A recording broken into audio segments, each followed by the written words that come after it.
On est ensemble. C'est Clic à la maison. Comment ça va? Ça va et toi? Bah écoute, on est à la maison. Ouais. Euh, c'est quoi je voulais que qu'on parle de la Guyane avec toi et tu tenais à nous en parler. Qu'est-ce que tu tenais à nous dire? Alors, en fait, donc moi, je voulais parler de la Guyane parce que c'est une région de France chère à mon cœur. Et en fait, j'ai été alertée par la situation. J'ai été alertée par Philippe Catherine qui malheureusement peut pas faire de live parce que il a des problèmes de connexion, etc. Donc, il m'a demandé un peu de le relayer sur cette information. Il a un ami qui est instituteur là-bas, dans une région qui est un peu reculée, qui s'appelle Maripasoula. Et en fait, il a écrit une lettre. Est-ce que je peux te lire des petites Oui, parties? évidemment. Non, tu peux la lire. Vas-y. Ok. Donc c'est une lettre qu'il a écrite, qu'il espère, il espère rejoindre Brigitte Macron pour éventuellement alerter sur les dangers à venir. Donc je la lis. Quelqu'un nous demande en question, il se passe quoi en Guyane? La réponse est le coronavirus. Entre autres. Voilà. Donc, je lis le texte. Chers amis de l'Hexagone, je suis professeur des écoles au cœur de la forêt amazonienne. Ce matin, et afin que l'on ne nous oublie pas, j'ai envie de vous donner de mes nouvelles et mon ressenti personnel concernant la situation en Guyane. Tout d'abord, et pour le moment, la pression épidémique n'est pas encore aussi forte que dans d'autres régions françaises. D'ailleurs, j'ai une pensée pour ces soignants qui se battent quotidiennement contre cette saloperie.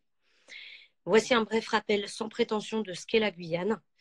Et non, la Guyane n'est pas une île, c'est un territoire français d'Amérique du Sud, presque aussi grand que le Portugal.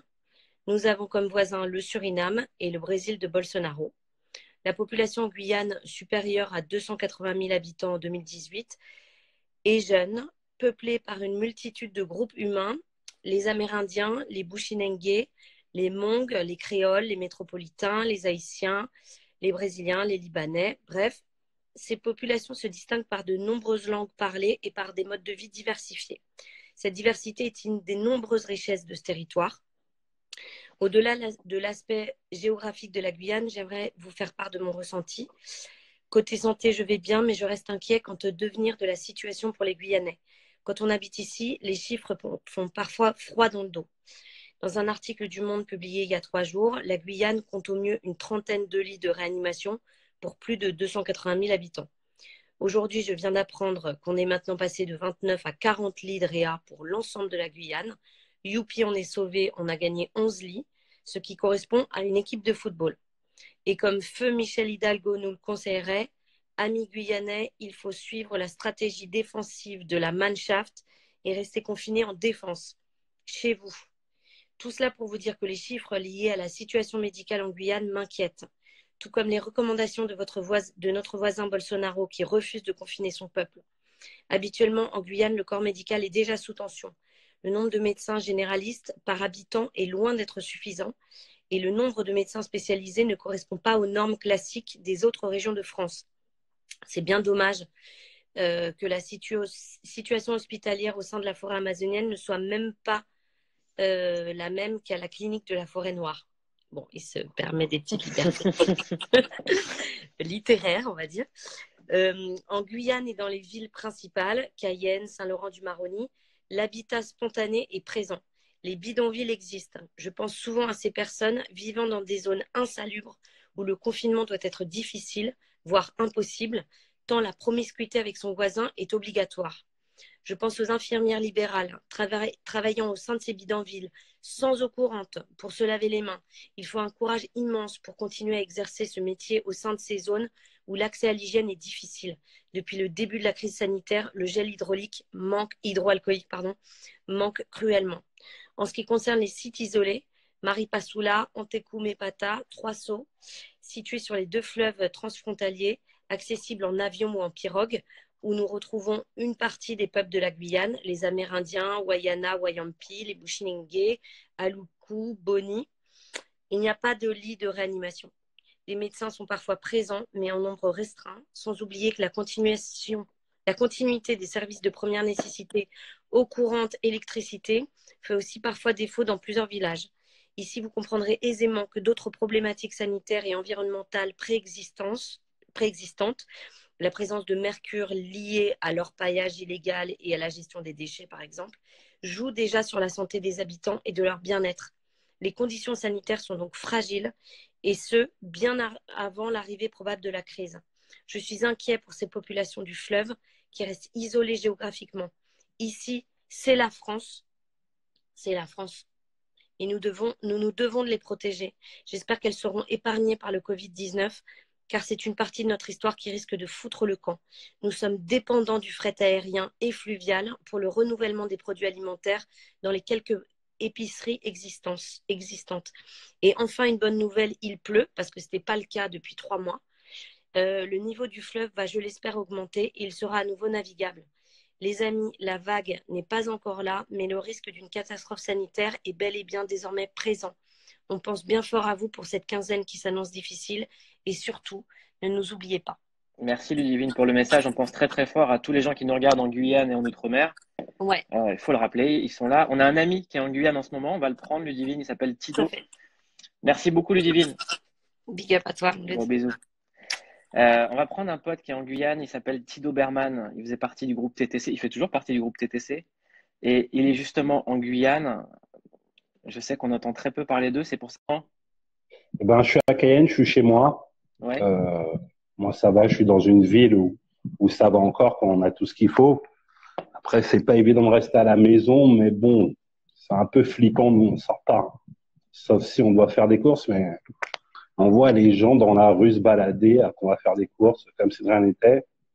Et pour rebondir sur ce que Ludivine disait juste avant, il y a des quartiers, des espèces de favelas qu'on appelle bidonvilles, qu'on n'appelle pas favelas en Guyane, où ben, ils n'ont pas l'eau courante, ils n'ont pas d'électricité, ils seront habitués à vivre dehors. Et du coup, je suis même pas sûr qu'ils aient l'information. Et ben, sans eau courante, tu peux pas te laver les mains, quoi, le truc du con.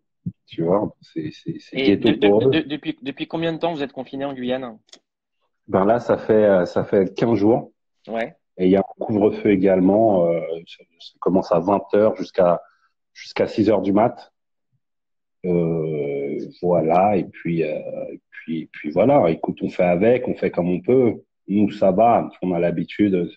Chez moi, c'est relativement cool. J'ai un peu d'espace, ça va. Mais effectivement, dans les petits villages, tout ça, ils sont même pas au courant. Les gendarmes, là, j'ai appelé un cousin qui est dans une autre ville à 250 bornes, là, qui s'appelle Saint-Laurent, où tu as plein de villages, Bushinengue ou amérindiens ou quoi. Il me dit que les gendarmes ne circulent plus sur le fleuve parce que ben, ils peuvent pas déjà parce que l'eau est basse. Et ben du coup, leur paillage s'intensifie de dingue.